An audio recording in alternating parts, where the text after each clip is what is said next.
ka anyị kenesia ndị odogwu were Mr. Amobi Nnọrụka okwu a na-asụ anya oji efi eme ọkọ na Nnewi Chairman Nnewi Butchers Association, Mr. David Obidike eze nwa n'Ogidi ọnwa.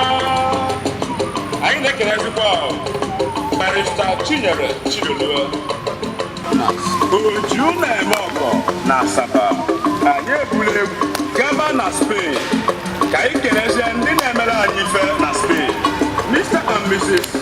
Ifeanyi Joe Amobi Jodia Wine. Anyị na-ekelekwa unu mmanya ejenwanwe.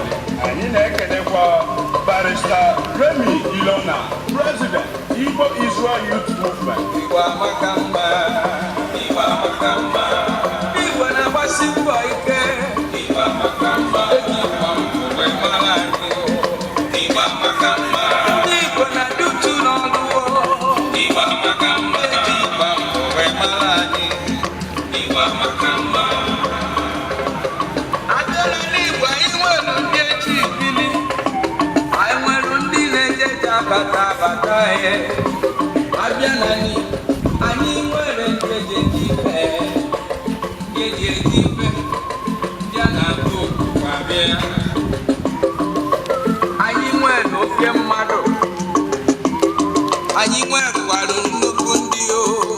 Ebulu m be ekele bujelu nne m nwanyị ọma obi ike Mrs. Christiana Nneka Amobi mmasị bụ Obidike eje na Ogidi, Chief Gabriel Obidike nna na-erugo Ogidi, Chairman Akara Nọpọtas ndị ichie n'Ogidi.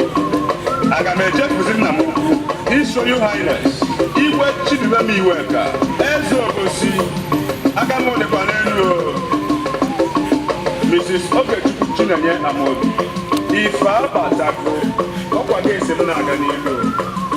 Aga m alapụzikwanụ nna m Chimdi Chiama Nduwan na Nandi Chibụzọ Amobi, Uncle Frisia Model School n'Ogidi, otu Igbo Amaka Productions niile.